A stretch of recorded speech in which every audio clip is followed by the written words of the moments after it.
being a student athlete and missing games, it's good to have a coach and professor that work along with each other. I know at least from the football team, our coaches have tried to, academics always comes first.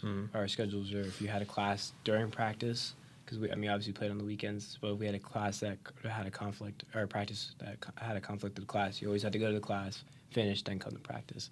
And they always worked well with trying to figure out a good time when to have practice, taking surveys and stuff like that. I know the football team used to do. But it's good to know that the schools or your coaches and professors work well most of the time. Sometimes with games, it's hard for baseball and softball because you have a bunch of different.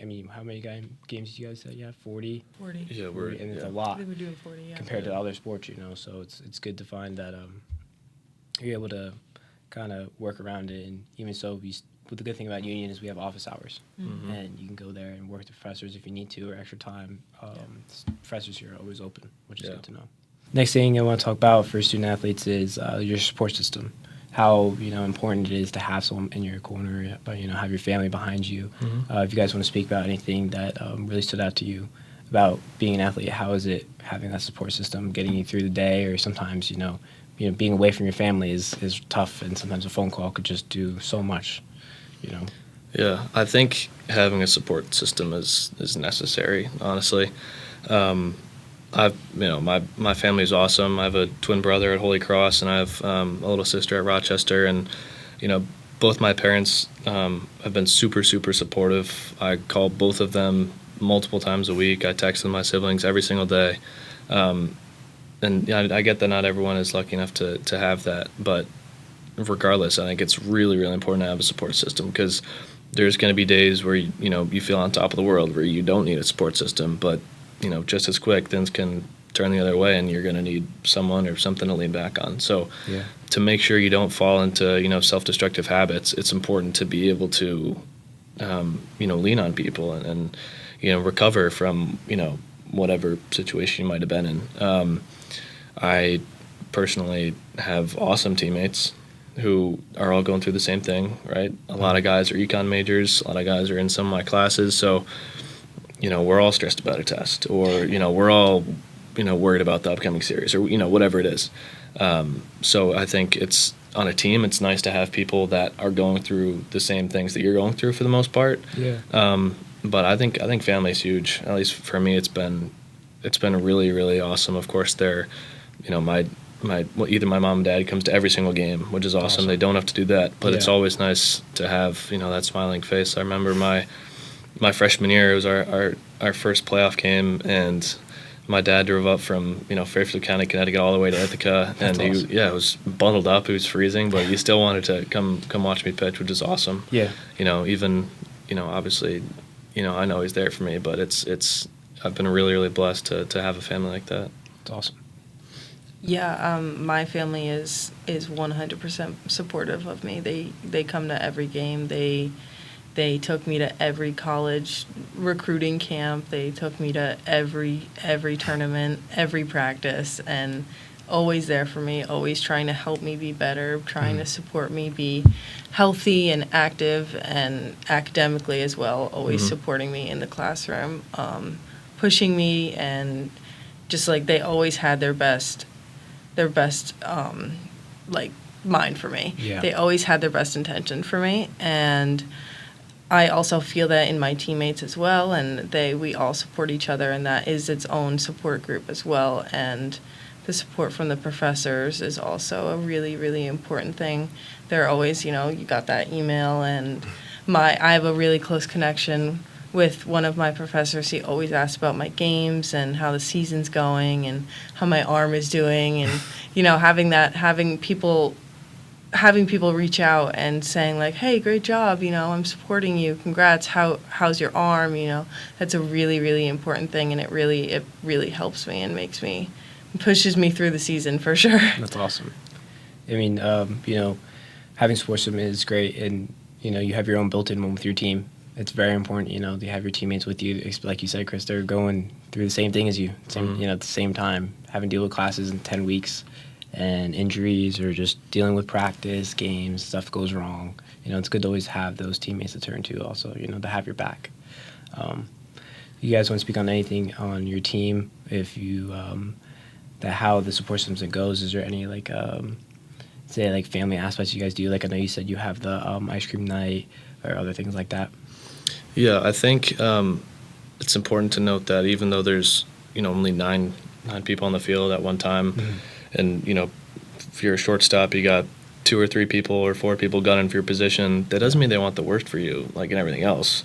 They're going to work their tail off to make sure that they're better than you, but that doesn't mean they want you to fail on a test. It's the connection of being on the same team and spending that time together, and putting in all that effort together that'll connect you.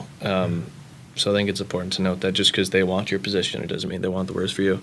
For our team, something that we really tried to emphasize was, making sure the new first years felt a connection with the team immediately. Awesome. And I think our grade did a really, really nice job of that last year. It was a couple guys that spearheaded taking the freshman class out to Buffalo Wild Wings. Which was awesome, and then we also took them to a haunted hayride, which is great. Just stuff like that. Obviously on the field and in the field house is great, but you're gonna have to do more than that to make sure that you're all connected. Because maybe someone's not having a ton of success in the field house, but they know that everyone else has their back because of experiences like that. That'll connect you guys off the field, which is really nice. That's but awesome. Our team is. A lot of guys have done a great job of helping new guys acclimate to college and being on a team, which is really, really nice. That's awesome. I mean, and like you said in the beginning about creating that atmosphere for the team, and it's almost interesting because, like you said, there's 9 positions on the field, so only 9 people are going to be on the field at a time, and having those people behind you or being in that position of a backup, it's hard. It's a relationship that you don't want them to fail. But they're going to work their hardest to be in that position. Yeah. But they're always going to support you. I feel like it's a big misconception within the student athletes. Sometimes I've seen it in teams where people are really at each other's necks. We're in the same position on the same team when you both have the same goal at the end of the day. You guys want to win. So trying to get out there, that idea is, they're going to work their hardest, you're going to work your hardest, and whoever gets the spot at the end of the day, that's what it's meant to be. Yeah. And they're not going to hope that, they're not going to wait on you to fail. Yeah. They're there to support you and have your back no matter what. Because teams like that do fail, where it's the backups and the third strings. Yeah, right. If they're complaining about their playing time, if they're, not supporting other guys, those teams don't do well. Yeah, exactly. Right? So it's not only in your best interest, but it's in the team's best interest to root for the guy ahead of you, if there is one. Yeah. Because everyone, when the team wins, everyone wins. Yeah, it's one team. Right.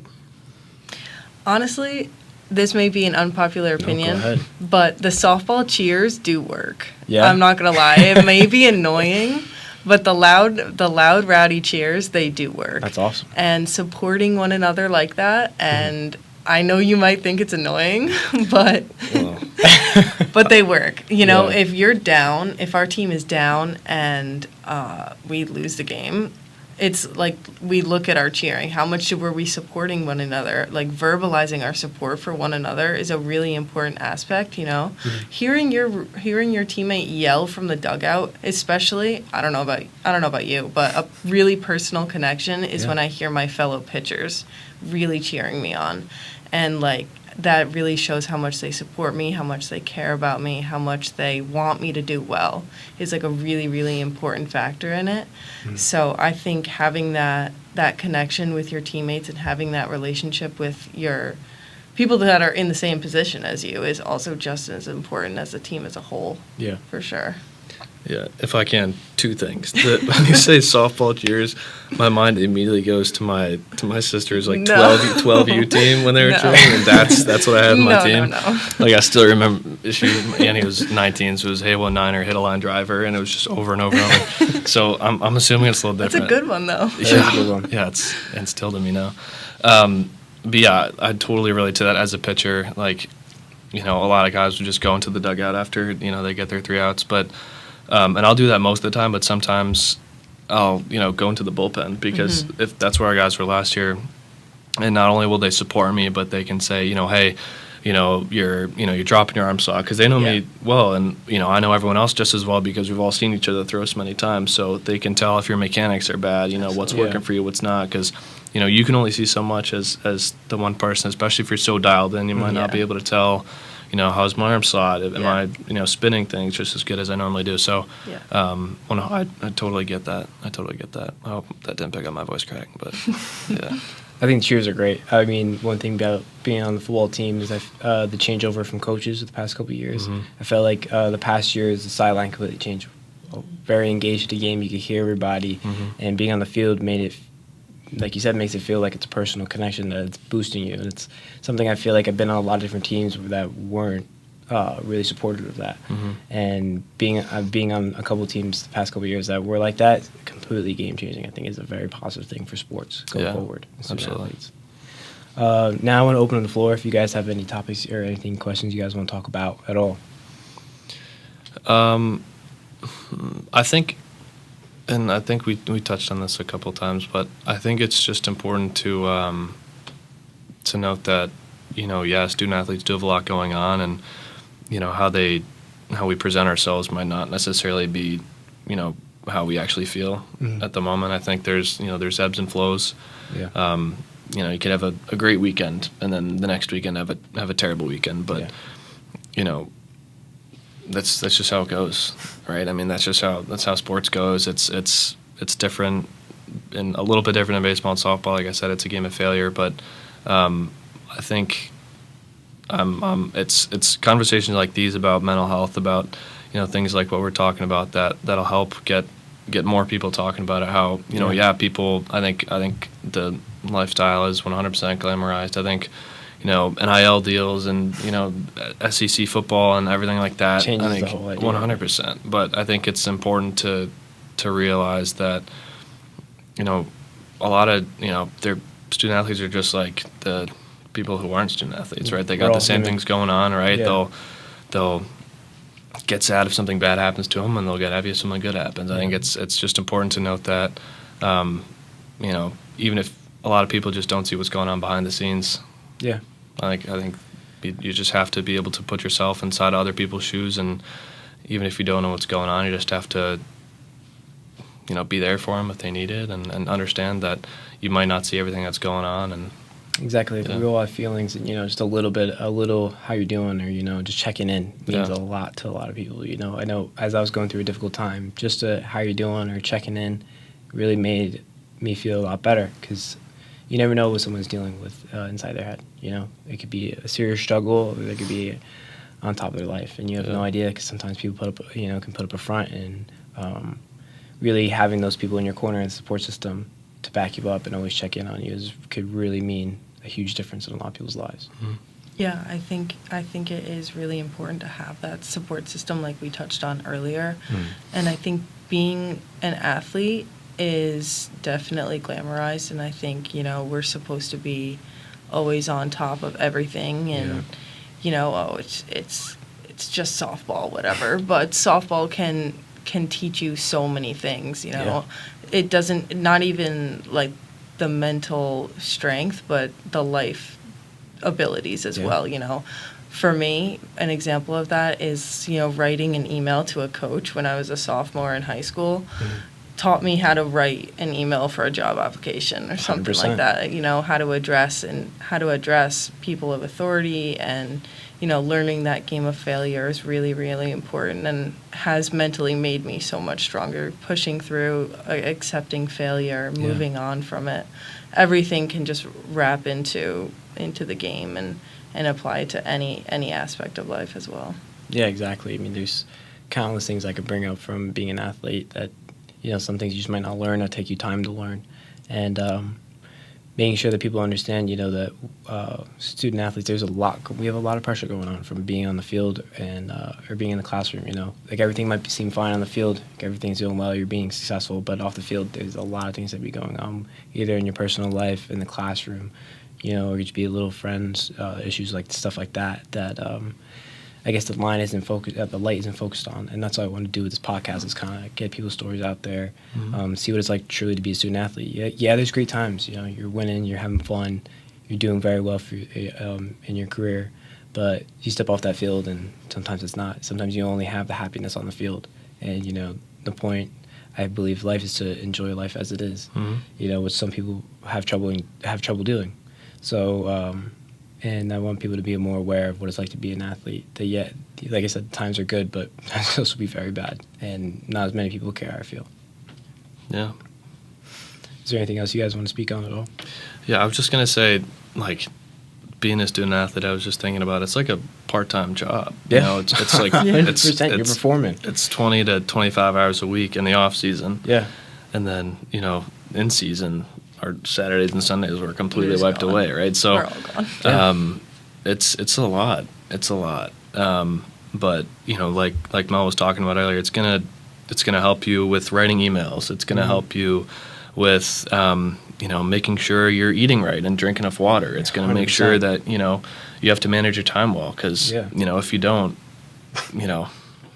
bad things are gonna happen, consequences, and you're not gonna like them. So I will say there's I do want to leave on a positive note. I think there's 100% bad times, but it's what you make of them. You can't just back down. You got to be able to adjust and move on. I think I would 100% recommend being a student athlete to everyone. I know there are bad things can happen, but just the pros versus the cons are in life. They pay out in dividends. Huge, definitely. But it is 100% important, like I said earlier, to have conversations like this, to acknowledge all the bad things, because all the good things that I just talked about are glamorized, right? Like you said earlier, people look for them in resumes because they know that student athletes will have the good time management. They're going to have the good leadership skills. Exactly. But like this whole conversation's been about in the previous episodes, there's a lot of stuff behind the closed doors that you don't see.